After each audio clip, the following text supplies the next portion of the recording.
I just wanted to share one of my messages before I went to sleep. Um,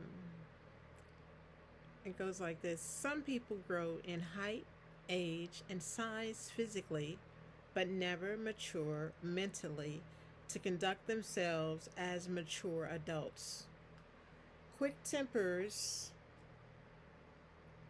tantrums, outbursts are actions of a toddler. Those are not actions of an adult. But just like on court TV, some adults act just like that today.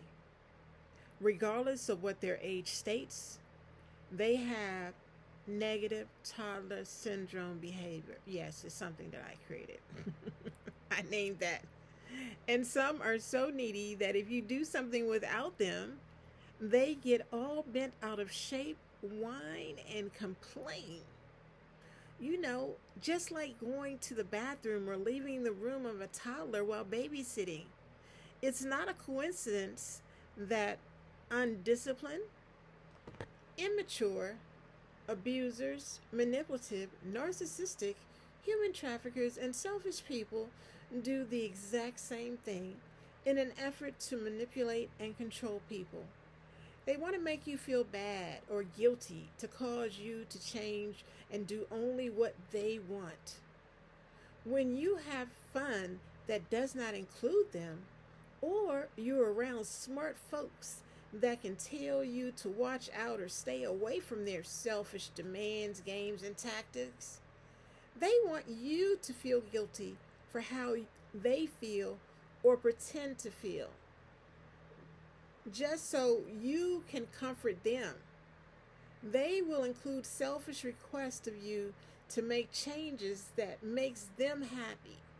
Regardless of what happiness, peace, and joy is removed from your life, it is only about them. Now I remember why I wrote this. A young lady had posted in the group that she was dating someone, and they only been dating like a month or two. I want to say 6 weeks to 8 weeks or something like that. And she went to visit her family, and he started complaining about, every time she goes to visit her family, that he feels like she doesn't love him. So he was trying to play a little mind game or try to plant this seed that if she goes to visit her family, she has fun and everything, that it means she doesn't love her. And I had to tell her, I said, wait, we need to rewind this tape. It's only been 6 weeks, 8 weeks, or whatever. You don't know him. And anybody that wants to put space between you and your family, that's a problem. Anybody that wants to be that controlling and insensitive to your needs, because that's your family. That's who loves you regardless. This little boyfriend, he'll come and go, and you have another one. Because I think she was pretty young, the young lady who wrote this post.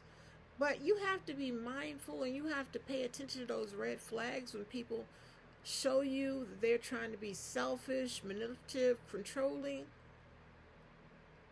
Sometimes the best thing you can do is just give them that extra papers and say, and just say, this is not going to work. I'll never forget, I was going to the movies with this guy on a first date, and he complained about me showing up 15 minutes late. Now, when I was leaving out, we still had like a 45 minutes to an hour wait before the movie started.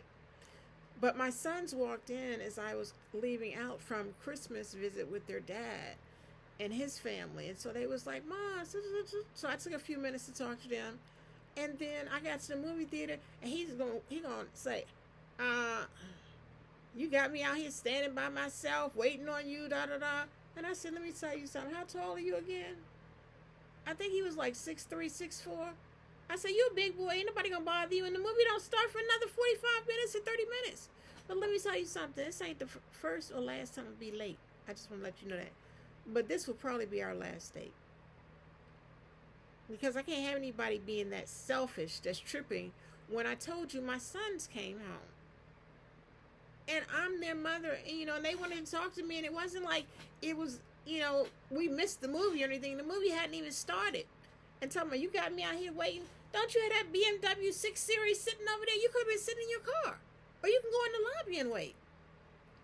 But he was trying to make me feel guilty, and I let him know right away, it's not gonna work. That's not gonna work. Mm-mm. Not with me. The movie had not even started yet. Excuse my tired eyes because it's after 4 and it's time to go to sleep. But God just laid this on my heart to share in a video because it's going to be able to bless someone. Don't let them play those controlling, manipulative games to try to make you feel bad about something that you are happy about. No one should want to distance you from seeing your mother or your siblings or anything like that. Come on now. And that gentleman, he wasn't scared or afraid standing at the theater. He probably just got out of his car before I walked up. But the movie wasn't starting yet.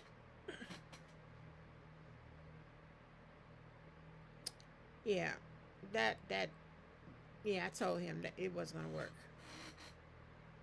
I can't have somebody tripping and being petty over something like that. Come on.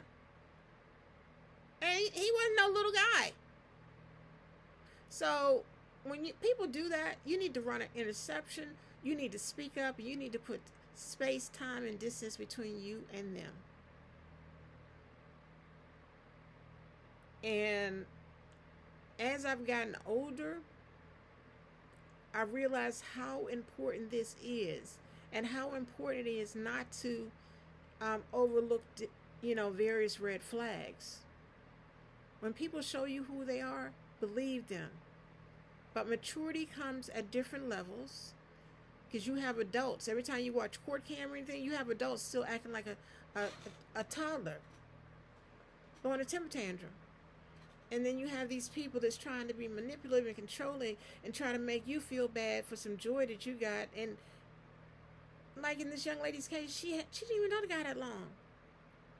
You don't love me. Y'all don't even know what love is yet. Y'all, you just met him. Come on. Anyway, let me get back to my nice, gentle voice. God told me to share that message so that someone pays attention to the red flags. Too many people out here today are trying things like after 50 Shades of Grey came out, everybody all of a sudden they think they're a dominant person and you're supposed to be submissive. No, honey. So run interceptions that will continue to add happiness and peace, joy, laughter to your life. And also speak up and say something. Now, if I didn't say anything when he said that to me, or if I was younger and more naive, I'd be like, oh, I'm sorry. I didn't mean that. I was just talking to my kids. And he would have went, well, you should have do. It's not that big of a deal. I was over here waiting. No, we didn't even get in that. I just told him, you tripping about this. Let me say something. This ain't the first or last time to be late. But the movie hasn't even started yet, and you're making a big deal out of this. That's a big problem for me. I don't deal with static and negative energy. I just don't. So, speak up, say something. And for me, and I hope for you too, peace is priceless. Peace is priceless. Don't sacrifice your joy and peace for someone else. Peace is priceless. And God has so many things in store for you to do. He has a plan for your life for you to do some great and wonderful things. Don't get sidetracked. If something's not right, if you have a gut feeling or whatever, if you aren't comfortable, say something or put time, distance, and space between you. All right, everyone, have a wonderful day. And this was taken out of one of my writings in my Facebook group called Avoiding Toxic Relationships. You can check it out on Facebook, and we have over 350,000 members.